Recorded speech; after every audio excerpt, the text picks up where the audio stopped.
नमो अर्हन्ताणं नमो सिद्धाणं नमो आयर्याणं नमो वज्रायाणं नमो लोये सर्वसाहूणं।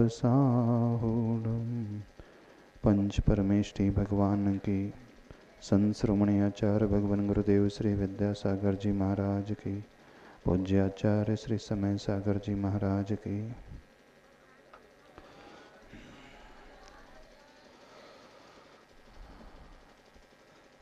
भगवान के पास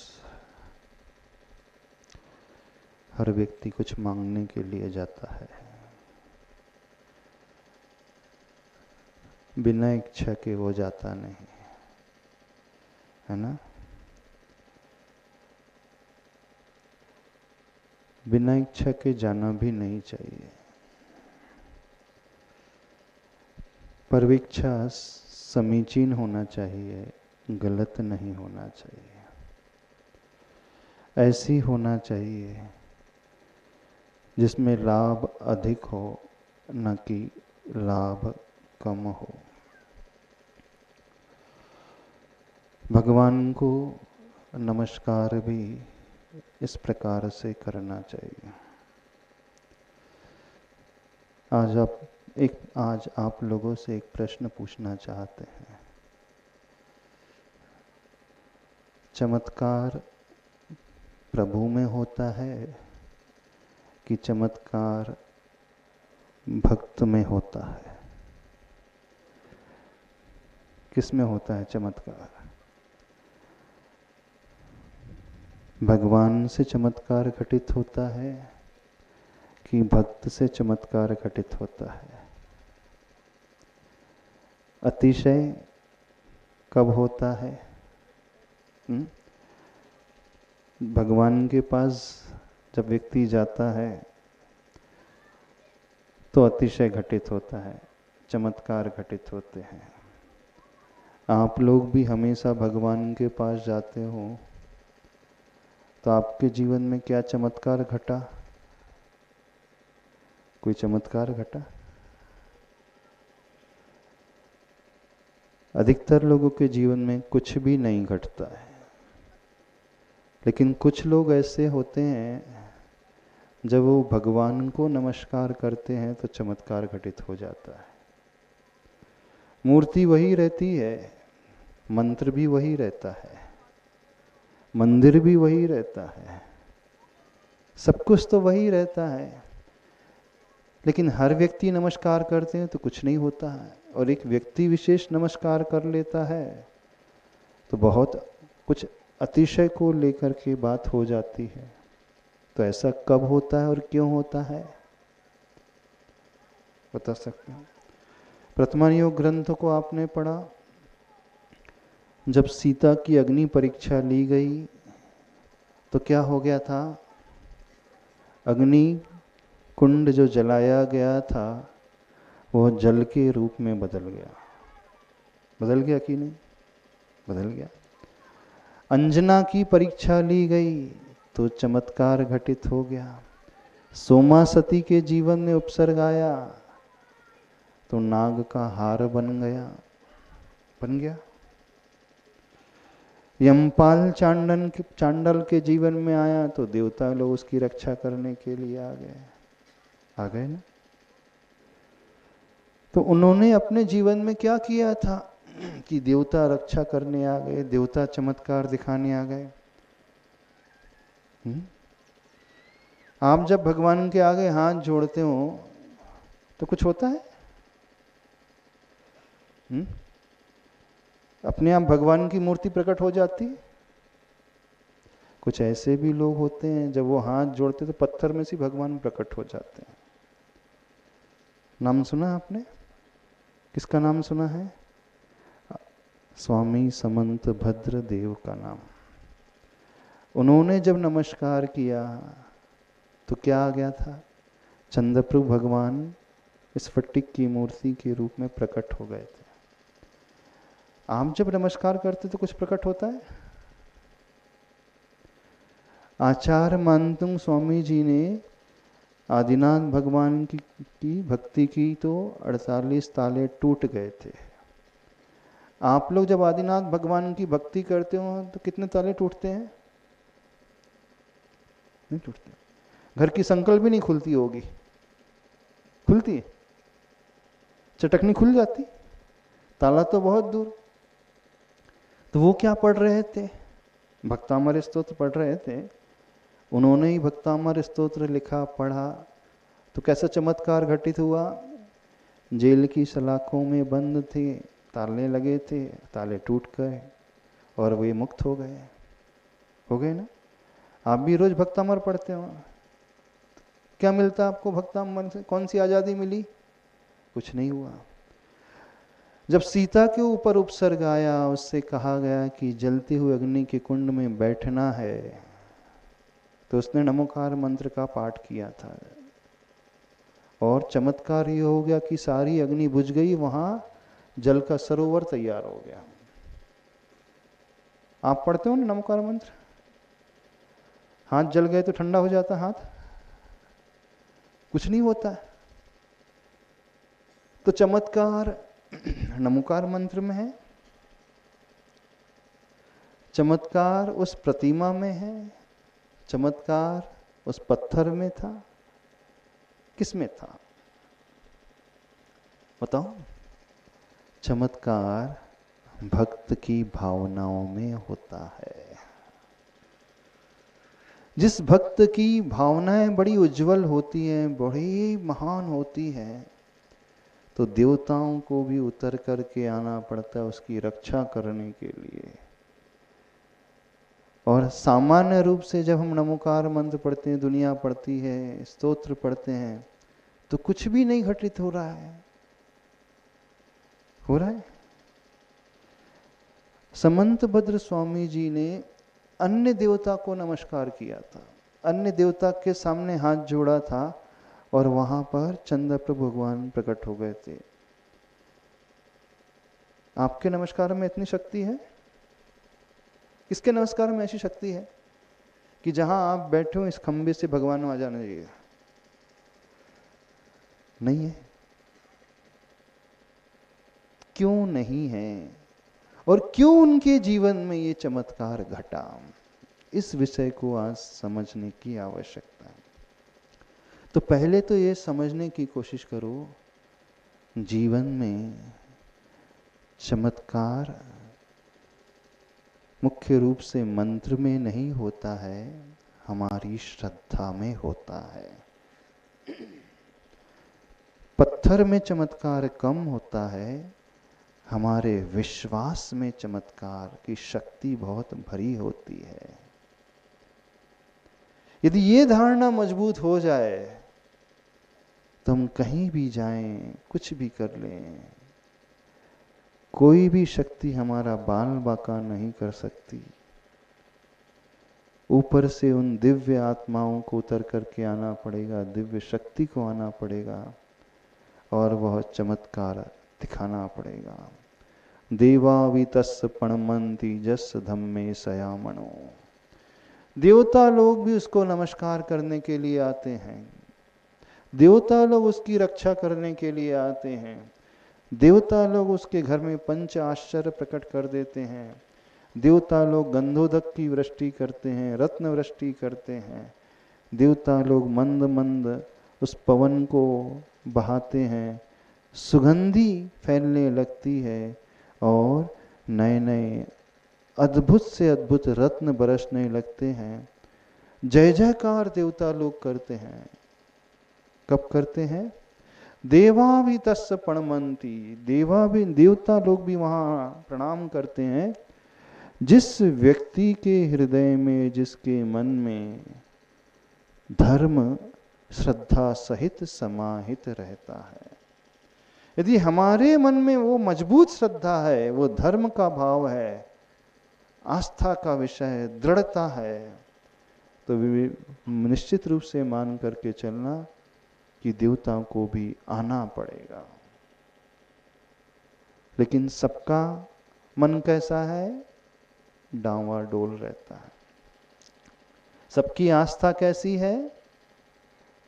पेंडुलम देखा? पेंडुलम घड़ी होती नहीं, वॉल वॉच होती, उसमें एक पेंडुलम होता है। पेंडुलम क्या करता है? इधर से इधर जाता है, फिर नीचे आता है, फिर ऊपर जाता है। Left and right, left and right 24 घंटे घूमते रहता है, घूमते रहता है ना। 24 घंटे जो मोमेंट में बना रहता है, चलता रहता है, लेकिन पहुंचता कहाँ है? वहीं डोलते रहता है, कहीं पहुंचता नहीं है। तो आज दुनिया की आस्था कैसी है? पेंडुलम की भांति है, हमेशा दोलायमान रहती है, इधर से उधर, इधर से उधर, इधर से उधर, और जिंदगी में कुछ प्राप्त नहीं कर पाती है। तो जिसकी आस्था इस प्रकार की डोलने वाली होती है, संशयात्मक होती है, उसके जीवन में कुछ घटित नहीं होता। लेकिन जिसकी आस्था एकदम मजबूत होती है, दृढ़ होती है, तो उसके जीवन में चमत्कार घटित होता है। तो आप बताना, आपका विश्वास कैसा है? आपकी आस्था कैसी है भगवान के प्रति, धर्म के प्रति? पक्की है? आचार्य समंत्र भद्र स्वामी जी की कथा मालूम है? उनके जीवन का प्रसंग मालूम है? एक महान आचार्य हुए जिन्होंने स्तोत्र लिखा, स्वयंभू स्तोत्र, 24 तीर्थंकर भगवान की जिसमें स्तुति की गई। रत्नकरंडक श्रावकाचार ग्रंथ का नाम सुना है आपने? हाँ, तो उस श्रावकाचार ग्रंथ को लिखने वाले आचार्य समंत्र भद्र स्वामी, ऐसे आचार्य समंत्र भद्र स्वामी जी हुए जो नमस्कार करने के पहले भगवान की परीक्षा करते थे, फिर वो हाथ जोड़ते थे और अपने गर्दन को, मस्तक को झुकाते थे। उनकी आस्था इतनी मजबूत, इतनी मजबूत कि जो किसी ने सोचा नहीं, वह कार्य दुनिया के सामने प्रकट होकर के आ गया। तो ऐसे महानतम आचार्य में से रहे जिन्होंने तत्वार सूत्र ग्रंथ के ऊपर एक महान टीका लिखी, गंधहस्ती महाभाष्य, जिन्होंने आप्त मीमांसा यानी प्रभु की मीमांसा, प्रभु की समीक्षा, प्रभु का आकलन करके एक ग्रंथ लिखा। और तत्वार सूत्र की टीका लिखते समय उन्होंने मंगलाचरण किया। ध्यान से सुनना। और मंगलाचरण जो किया, कितने श्लोक में किया? 105 श्लोक में मंगलाचरण लिखा। और वही मंगलाचरण आप्त मीमांसा नाम के ग्रंथ से प्रसिद्ध हो गया। देवागम न भूयान चामरादि विभूतयः माया विश्वपि दृश्यन्ते नातस्तोमसि नो महान्।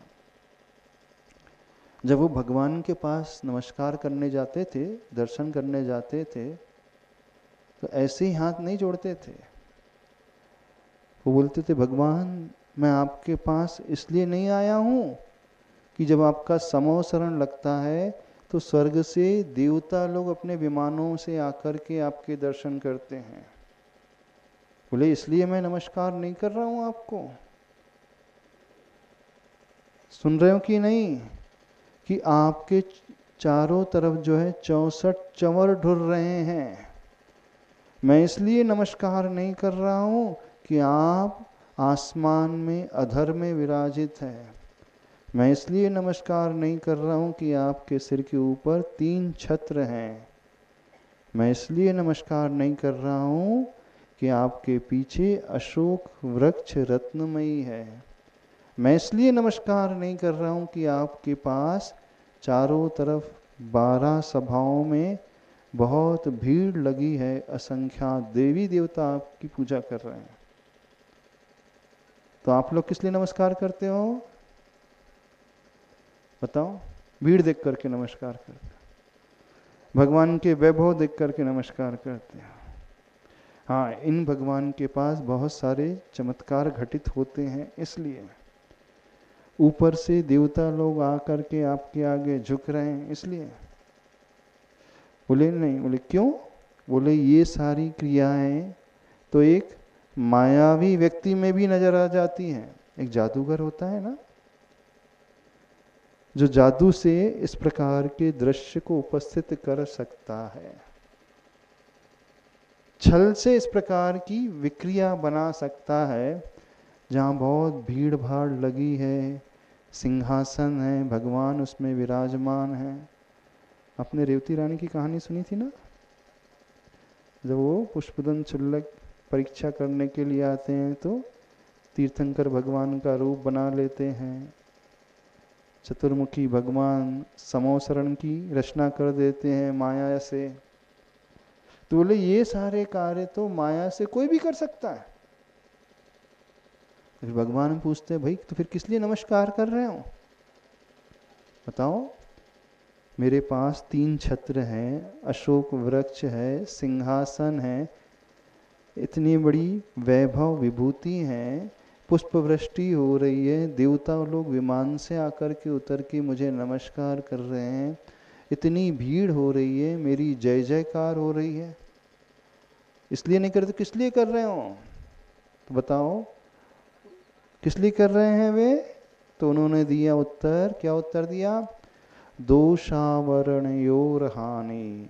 हे प्रभु, मैं इस कारण नहीं कर रहा हूं कि आपके पास बहुत सारी चमक धमक है, बहुत आपकी ठाठ है, बहुत आपका वैभव है। बोले ये सब तामझाम तो दुनिया में कोई भी पैदा कर सकता है, छल से, माया से।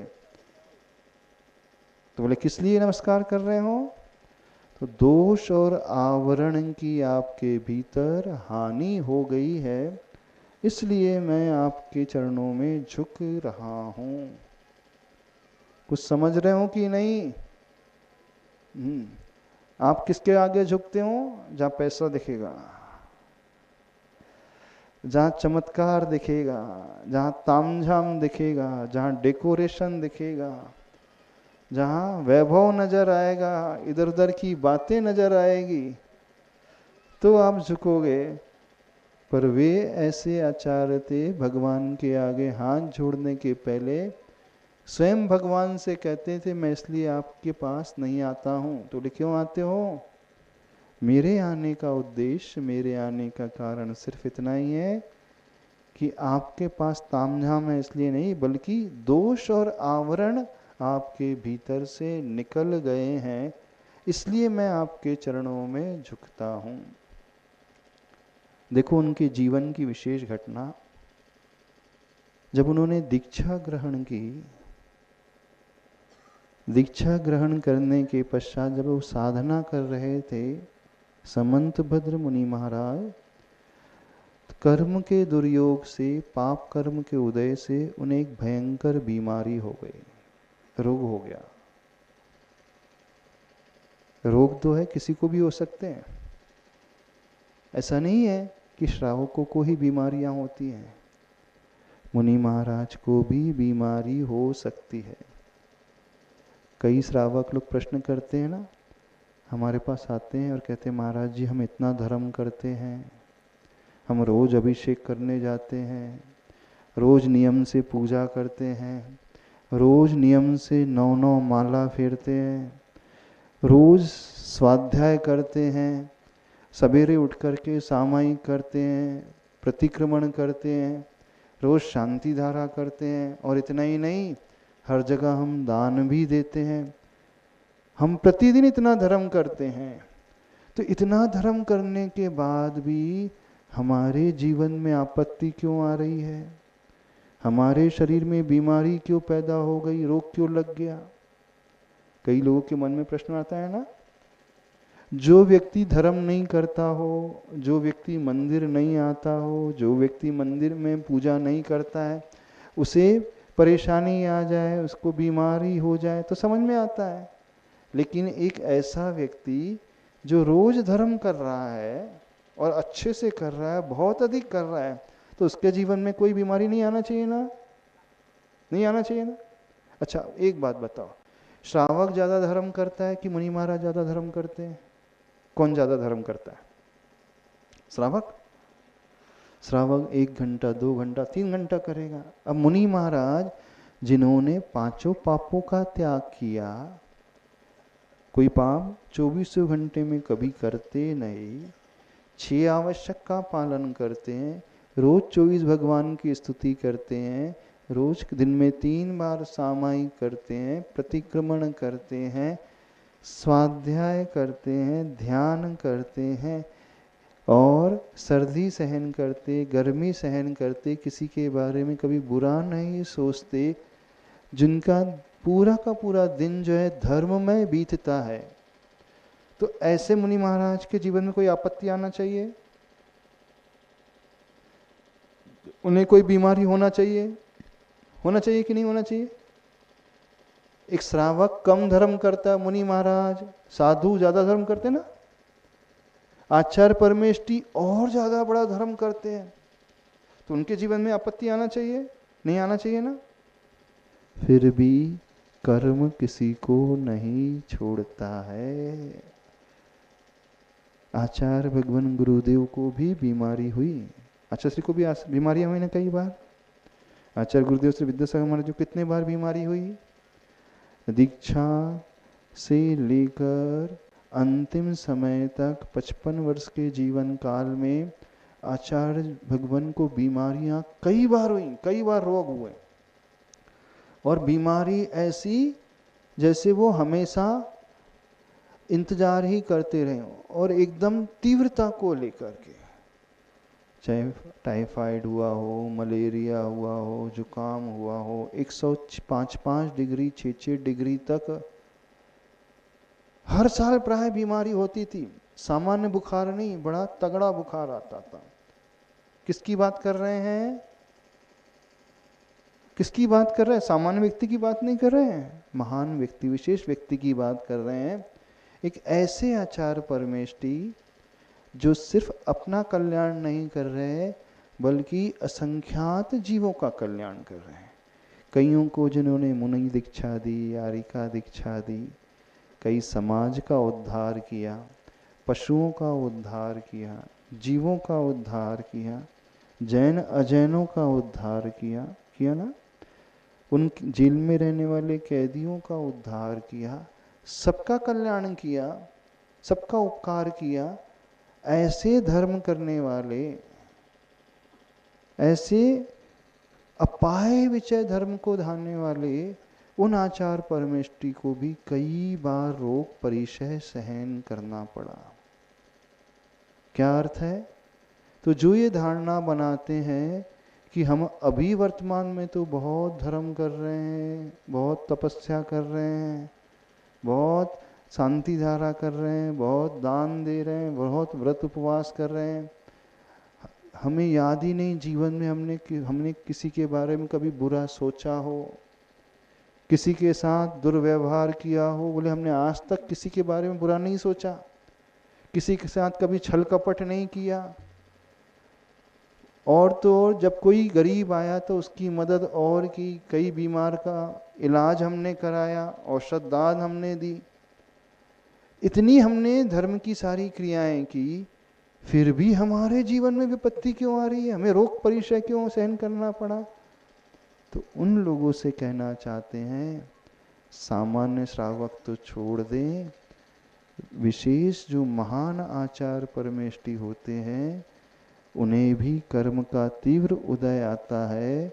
असाता वेदनी के उदय में ऐसे रोगों को झेलना पड़ता है। कर्म किसी को नहीं छोड़ता। छोड़ सकता?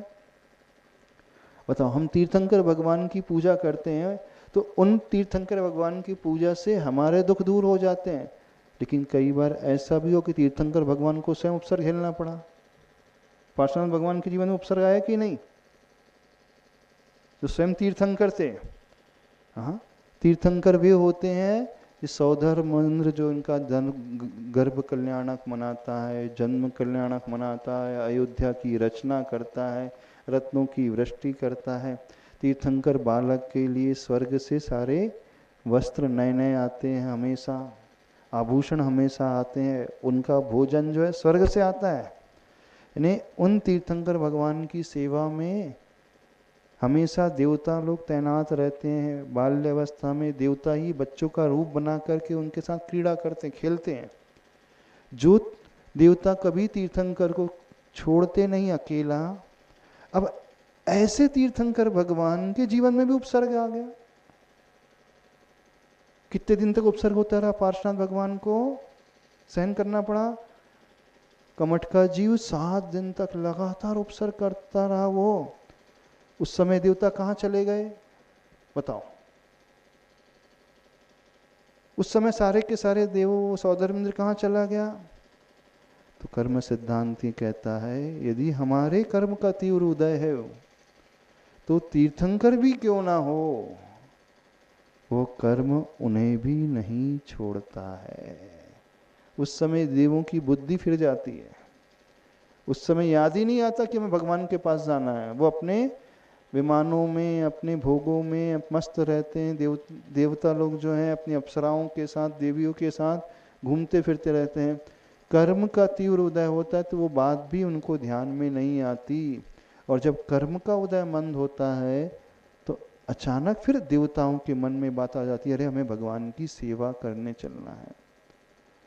तो हम ये बात इसलिए कह रहे हैं, जिन लोगों की ये धारणा है कि हम आज बहुत धर्म कर रहे हैं तो हमारे जीवन में तो आपत्ति आना नहीं चाहिए, हमें कोई रोग नहीं होना चाहिए, तो उनसे कह रहे हैं ऐसी धारणा ना बनाओ। क्यों? व्यक्ति की श्रद्धा कब टूटती है बताओ? जब जीवन में अनुकूलताएं रहती है तब टूटती है, कि जब जीवन में कठिनाइयां आती तब टूटती है?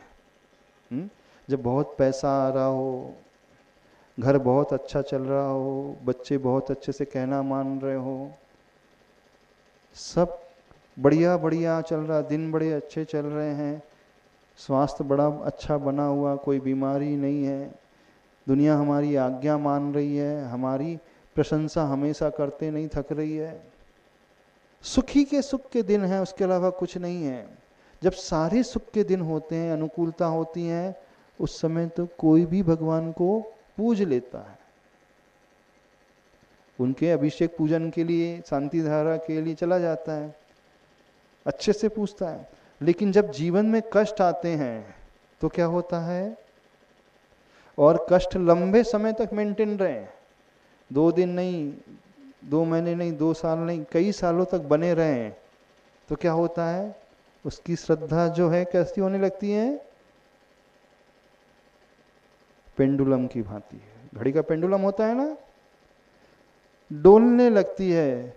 कभी लगता है नहीं भगवान की भक्ति अच्छी है, धर्म बहुत अच्छा है, फिर कभी लगता है अरे कुछ नहीं रखा धर्म में, खूब करके देख लिया, कुछ होता ही नहीं है। ऐसा विचार आता है कि नहीं? आता है ना? एक बात याद रखें, यदि हमने जीवन को अपनाया है, कोई व्रत संकल्प लिया है, हम धर्म कर रहे हैं, तो समझना हमारा धर्म कैसा है? उस विद्यार्थी की भांति है जो साल भर स्कूल जाता है। अब वो विद्यार्थी साल भर पढ़ने के लिए स्कूल कॉलेज जा रहा है, तो उसकी एग्जाम होगी कि नहीं होगी? परीक्षा नहीं होगी, ऐसा है? अब परीक्षा होगी तो उसमें कठिन प्रश्न भी आएंगे, कठिन प्रश्न आएंगे तो उसके आंसर भी लिखना पड़ेगा, लेकिन वो नहीं लिख पाता है। अब वो विद्यार्थी जो है खूब अच्छे से पढ़ाई करता है, डेली सारे क्लासेस अटेंड करता है, और वो ये निवेदन करता है कि देखो मैं साल भर स्कूल आऊँगा, लेकिन शर्त है कि एग्ज़ाम नहीं होनी चाहिए। कंडीशन क्या है? फाइनल एग्ज़ाम जो होनी है वो होती है ना, नहीं होना चाहिए। और यदि एग्ज़ाम हो तो उसमें टफ क्वेश्चंस नहीं आने चाहिए, कठिन प्रश्न नहीं आना चाहिए। कौन से प्रश्न आना चाहिए? सब सरल सरल आना चाहिए। ऐसा होता है कभी? कोई भी क्लास हो, क्लास फर्स्ट से लेकर सेकेंड हो, 8th है, 10th है, 11th है, 12th है, ग्रेजुएशन की है, पोस्ट ग्रेजुएशन की है, डॉक्टरेट की है, तो ऐसा होता है कि उस एग्ज़ाम में, उस परीक्षा में सब इजी क्वेश्चंस आते हैं? नहीं आते ना। पर कुछ विद्यार्थी बोलते हैं कि नहीं, यदि परीक्षा लेना है तो ले लो, लेकिन ऐसे प्रश्न रखना जो बहुत सरल हो। तो ऐसा तो होता नहीं संभव। अब उसमें टॉप में मेरिट में कौन आता है? वही विद्यार्थी मेरिट में आता है जो उन कठिन क्वेश्चंस को बड़े अच्छे से सॉल्व करता है, उसके उत्तर लिखता है। और जिसे उन कठिन प्रश्नों के उत्तर नहीं आते हैं वो फेल हो जाता है। ठीक है ना? तो परीक्षा ही है वो डिसाइड करती है कि वो विद्यार्थी पास हो रहा है कि फेल हो रहा है। तो जीवन में हम सबके साथ बिल्कुल ऐसा ही होता है। यदि हम सालों साल धर्म कर रहे हैं, जिंदगी भर से धर्म कर रहे हैं, दान कर रहे हैं, अभिषेक पूजन कर रहे हैं, व्रत उपवास कर रहे हैं, अच्छा जीवन जी रहे हैं, तो क्या समझना ये हमारा स्कूल जाना हो रहा है। अब स्कूल में तो हर साल एग्जाम होती है, लेकिन जीवन में कभी कभी परीक्षा होती है ना? कौन सी परीक्षा होगी? अब कठिन परीक्षा। अब उस समय बोलो कि नहीं सरल परीक्षा होना चाहिए, सरल प्रश्न आना चाहिए। तो जीवन की परीक्षा का अर्थ है जीवन में कठिन दौर अवश्य आएंगे ही आएंगे। जैसे कठिन प्रश्न होते हैं ऐसे कठिन दौर अवश्य आएंगे। अब जब जीवन में हमारी कठिनाइयां आ रही है, कठिनाई दौर का अर्थ क्या हुआ? ये तो कोई बीमारी आ जाएगी, अथवा बिजनेस में लॉस हो जाएगा, अथवा कोई हमें धोखा दे देगा हमारा बिजनेस पार्टनर, अथवा बेटा है अथवा बहू है जो हमारा कहना नहीं मानेगी, बहू किसी और दिशा में चलने लगेगी, बेटा तुम्हें छोड़ देगा, अकेला छोड़ करके शहरों में जा कर के रहने लगेगा, और आप हो कि गांव में माता पिता अकेले वृद्ध बन करके रह रहे हैं और बेटे को कोई फिक्र ही नहीं है। ऐसे भी होते हैं ना कुछ परिवार जिनके पुत्र जो हैं माँ बाप को छोड़ करके बड़े शहरों में, पुणे, मुंबई में, बेंगलोर में, दिल्ली में जाकर के सेटल हो जाते हैं, और साल में एक बार आते एक दिन के लिए, बस दूर से ही हाय हेलो करते रहते हैं। उन्हें कोई फर्क नहीं पड़ता माँ का क्या हाल है, पिता का क्या हाल है। तो ऐसी प्रतिकूलता आती कि नहीं? तो अलग अलग प्रकार के सब्जेक्ट्स होते हैं और अलग अलग प्रकार के क्वेश्चंस होते हैं। जैसे बच्चे के क्लास में क्या है, साइंस विषय भी होता है, सब्जेक्ट है, मैथ्स होगा, इंग्लिश होगा, सामाजिक विज्ञान होगा, हिस्ट्री होगा, ज्योग्राफी होगा। तो ऐसे ही जिंदगी की परीक्षाएं अलग अलग विषय वाली होती हैं। जिंदगी में कौन से विषय होते हैं? किसी को धन की परेशानी, किसी को शरीर के रोग की परेशानी, किसी को कौन सी परेशानी रहेगी? आपस की नहीं बनेगी, हस्बैंड वाइफ में, बच्चों बाप पिता में नहीं बनेगी। किसी को ऐसी परेशानी कि उसका पार्टनर ही उसे धोखा दे देगा। किसी को ऐसी परेशानी आएगी कि वो बहुत मेहनत करता है लेकिन उसे सफलता ही नहीं मिलती। होते हैं ना कुछ लोग बहुत मेहनत करते हैं उन्हें सफलता नहीं मिलती। कुछ बच्चे ऐसे होते हैं थोड़ी सी मेहनत करते तुरंत पास हो जाते हैं। कुछ संसार में कुछ लोग ऐसे होते हैं बिजनेस थोड़ा सा करते हैं, दुकान जाते हैं थोड़ी सी, उनकी दुकान बहुत चलती है, और कुछ की सवेरे 7 से रात के 11 बजे तक खुली है फिर भी इनकम नहीं हो रही। और एक व्यक्ति है थोड़े समय के लिए करता है बिजनेस, उसकी इनकम अच्छी हो जाती है, उसका प्रॉफिट अच्छा होता है, और एक को प्रॉफिट ही नहीं हो रहा है। तो ये सारे के सारे सब्जेक्ट्स होते हैं और ये कठिन प्रश्न होते हैं। तो हर एक के जीवन में अलग अलग प्रकार की कठिनाइयां आती हैं। अब ये कठिनाई जब हमारे जीवन में आए तो समझना हमारी परीक्षा हो रही है और एक कठिन विषय आ गया। अब इसमें यदि हम दृढ़ता से, धैर्यता से, समता से उसे फेस कर लेते हैं, उसका सामना कर लेते हैं, तो क्या हो जाएगा? पास, अदरवाइज फेल। किसकी हम बात करें? आप और हम जैसे सामान्य व्यक्ति की बात नहीं, आचार्यों की बात कर रहे हैं, साधुओं की बात कर रहे हैं, और तो और तीर्थंकर भगवंतों की बात कर रहे हैं। उनके जीवन में भी बड़े बड़े कठिन कठिन प्रश्न आते हैं। आचार्य के जीवन में भी आए ना कई कठिन प्रश्न आए। आचार्य के जीवन में भी सबसे ज्यादा कठिन प्रश्न आचार्य श्री के जीवन में कौन से आए? तो उन्हें प्रायः हर 1-2 साल में बीमारियां होती ही थी। दीक्षा से ही आचार्य भगवान की साधना और बीमारियों का चोली दामन का साथ था। समझते हो? यानी ऐसा हो ही नहीं सकता कि साधना चल रही है और बीमारियां प्रतिकूलता ना आए। तो किसकी हम बात कर रहे हैं? इस युग के महानतम आचार्य परमेष्टि की बात कर रहे हैं। जब उनके जीवन में कठिनाइयां आई तो हम कौन सी खेत की मूली है? बताओ, उत्तर की कि दक्षिण की, कौन सी खेत की? काली मिट्टी, सफेद मिट्टी, पीली मिट्टी वाले, कौन से खेत की मूली है? किसी भी खेत की मूली हो तो हमें भी भुगतना तो पड़ेगा। अब हम ये भगवान के पास आकर शिकायत कर ले, भगवान तू बड़ा नाइंसाफ है, नाइंसाफी से भरा है, आप तो मेरी भक्ति देखते ही नहीं हो, आप तो मेरा धर्म देखते ही नहीं हो। ये क्या मचा करके रखा है, सरासर अन्याय हो रहा है। एक वो पापी बैठा है पड़ोस में, वो कभी मंदिर ढूंढने तक नहीं आता है, और आता तो सिर्फ त्योहारों में आता है, और त्योहार में आकर के नाम और लिखा करके चला जाता है, घोषणा और करके चला जाता है, और पैसा कभी देता तक नहीं है। तो उसको तो कुछ हो नहीं रहा, उसकी जय जयकार हो रही है, उसका बिजनेस फल फूल रहा है, और मैं हूं कि एड़ी घिस गई, चप्पल घिस गए, न कपड़े फट गए, और सारी द्रव्य सामग्री समाप्त हो गई, और बाल उड़ गए, सो अलग होता है कि नहीं?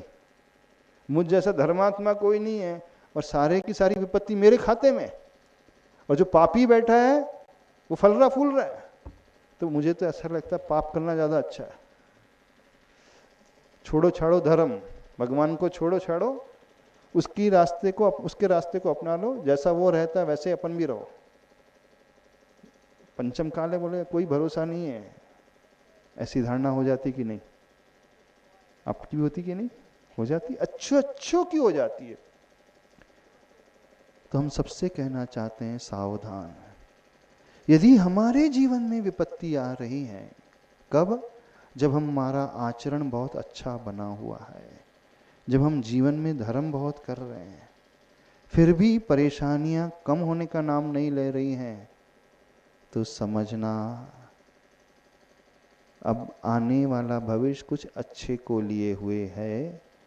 और यह समझना कि जो आपत्ति आ रही हैं, ये हमारे पूर्व की किए हुए कर्मों का उदय है। कर्म का उदय तो तीर्थंकर को भी नहीं छोड़ता है।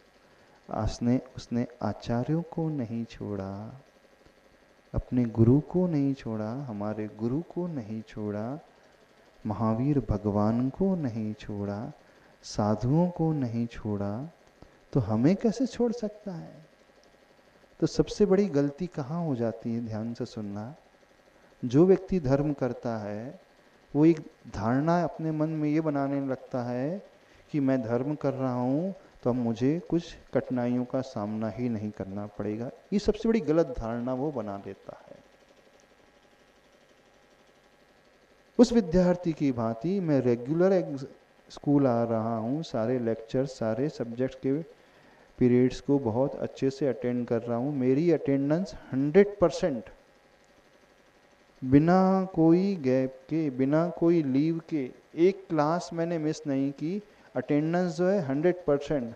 मेरे जैसा सिंसियर स्टूडेंट कोई नहीं होगा क्लास का, तो मुझे कोई तकलीफ नहीं आना चाहिए, मुझे कठिन प्रश्न नहीं फेस करना चाहिए। तो ये जो सोच हम बना लेते हैं, सबसे खतरनाक सोच है। अब जीवन में जब प्रतिकूलता आती है तो वो हमारी एक्सपेक्टेशन के अगेंस्ट, यानी अपेक्षाओं से विपरीत आ गई है। हमने क्या सोचा था? हम धर्म कर रहे तो हमारा जीवन बहुत अच्छा चलेगा। अब ध्यान से समझना, ये सोच बनाना एकदम खतरनाक है। तो सोच क्या होना चाहिए? ठीक है, धर्म कर रहे हैं, बहुत अच्छी बात है, लेकिन हमें भी पूर्व का तो भुगतना पड़ेगा ही। जैसे एक अपराधी होता है जिसने बहुत बड़ा अपराध किया, मर्डर करके उसे आजीवन कारावास हो गया, ठीक है, और बच्चे का एक मर्डर कर दिया था उसने, बच्चे की हत्या कर दी, और उसकी हत्या का अपराध सिद्ध हो गया कोर्ट में, अदालत में। अब जज से उसे कौन सी कठोर सजा मिली? जीवन भर कारावास। और वो जिसने हत्या की वो 25 साल का युवक। अब उसका जीवन बहुत लंबा है। अब वो जेल पहुंचता है और जेल पहुंचने के बाद उसे महसूस होता है, रियलाइज होता है, अरे मैंने बहुत बड़ा अपराध कर दिया, बड़ी गलती कर दी, क्रोध में आकर के उस बच्चे को मार डाला, मुझे नहीं करना था। और अंदर ही अंदर बहुत पश्चाताप होने लगता है, और पश्चाताप के कारण उसमें वो अपने स्वभाव को एकदम बदल देता है। अब वो जीवन भर तो जेल में रहता है, लेकिन कैसा बन करके रहता, कैसा कैदी? जेल में जो भी लोग आते हैं हर बीमार की वो सेवा करता। कोई वृद्ध कैदी होता है तो उसे स्वयं भोजन अपने हाथों से कराता, उसकी प्लेट वो स्वयं धोता, उसके कपड़े वो स्वयं धोता। इतना विनयशील, इतना ईमानदार, इतना आदर्श बन करके रहता। अब उसके उस आचरण को देख करके दुनिया कहती है, अन्य कैदी कहते हैं, जो नए लोग आते हैं जेल में विजिट करने, बोले इतना भला इंसान, इतना विनयशील व्यक्ति, इतने सदाचरण को पालन करने वाला व्यक्ति जेल में फंस गया है, बंद हो गया है, सजा काट रहा है, ये तो इसके साथ नाइंसाफी हुई है। ऐसा व्यक्ति तो जीवन में कुछ भी अपराध कर ही नहीं सकता। जरूर अदालत में रुपए देकर के इसको फांसी दिलवाई अथवा सजा दिलवाई गई है। किसी ने अपना बैर इससे निकाला है, अपनी दुश्मनी निकाल दी है, खिला पिला करके कोर्ट में, और वकील को और पुलिस को जानबूझ करके इसे ऐसी कठोर सजा दिलवाई गई है। इतना भला इंसान जो कभी किसी का बुरा नहीं करता, सबका भला करता है, इसे तो संसार में रहना चाहिए, समाज सेवा में रहना चाहिए। ये तो देवता तुल्य है, मनुष्य नहीं है, मनुष्य के रूप में देवता है। और कहाँ देवता हुआ जैसा इंसान, और कहाँ जेल की सजा पा रहा है। इसके साथ नाइंसाफी हुई कि नहीं? जो आजीवन कारावास मिला। अभी हमें वर्तमान की उसकी अच्छाइयां नजर आ रही हैं, लेकिन अतीत के अपराध को हम भुला देते हैं। तो जो कैदी आजीवन कारावास काट रहा है, उसके साथ भेदभाव हुआ नहीं। पाप करने के बाद, अपराध करने के बाद तो हर इंसान नेक दिल तो बन ही जाता है। ठीक ऐसे ही हम सबके साथ हैं। आज इस भव में हम बहुत धार्मिक बन गए, है ना? बन गए ना, बहुत अच्छे बन गए। हम पापियों का साथ नहीं देकर के पुण्यात्माओं का साथ दे रहे हैं, अच्छे अच्छे कार्य कर रहे हैं। लेकिन हम ये भूल गए कि पूर्व में हम कैसे थे। उस हत्यारे की भांति थे जिसने उस कठोर अपराध को किया था। अब उसकी सजा तो उसे भुगतना ही पड़ेगी। तो जीवन में जब प्रतिकूलता, कठिनाई का दौर आए, तो समझना क्या कि मैंने पूर्व में ऐसा अपराध किया, उसका फल आज मिल रहा है। अब आज अच्छा बन करके रहूंगा तो उसका फल भविष्य में अच्छा मिलेगा। फिर जब कैदी का आचरण सुधर जाता है, 10 साल तक देखा जाता है कि बहुत अच्छे से जी रहा है, फिर उसकी सजा जो है कम हो जाती ना, आजीवन से घट करके फिर वो 14 साल तक, 10 साल, 12 साल तक आ जाता है, फिर एक दिन वो मुक्त हो जाता है। तो ऐसे ही आज यदि हम धर्म कर रहे हैं, आज अच्छा जीवन जी रहे हैं, आज प्रभु की भक्ति, पूजन, दान कर रहे हैं, तो समझना क्या कर रहे हैं, हम उस कैदी की भांति हैं। सजा पाने के बाद हमने अपने आप को बदला, तो जो आज अच्छा कर रहा है उसका फल हमें भविष्य में मिलेगा। जैसे उसकी सजा कम हो गई, लेकिन जो अपराध किया उसकी सजा तो मिलेगी नहीं, क्योंकि कर्म सबसे बड़ा जज होता है। दुनिया में लोक व्यवहार में यहाँ तो जज जो है करप्ट हो सकता है, पैसे लेकर के कुछ भी सजा सुना सकता है, लेकिन कर्म सिद्धांत ये कहता है जब कर्म रूपी जज बैठता है जिस कुर्सी में, वो किसी के साथ पार्शियलिटी बिल्कुल भी नहीं करता है। ठीक जैसा हमने किया वैसा ही वो फल देता है। समझ में आ रहा है कि नहीं?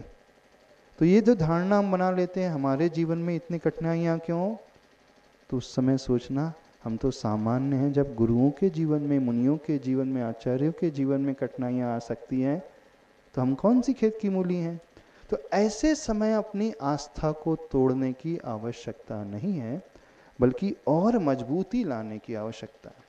तो हम जो कथा सुना रहे थे उन आचार्य समंत भद्र स्वामी जी की, उनके जीवन में भी ऐसे घटा, जिन्होंने दीक्षा लेकर के बहुत अच्छी साधना की, लेकिन पाप कर्म के उदय से उन्हें भी एक भयंकर रोग हो गया, जिसका नाम था भस्मक व्याधि। अर्थात जो भी वो भोजन करते वो सब भस्म हो जाता। फिर क्या हुआ उनके जीवन में, आगे अब बाद में बताएंगे, आज समय हो गया है, इतना ही रखें। बोलिए संत शिरोमणि आचार्य भगवान गुरुदेव श्री विद्यासागर जी महाराज की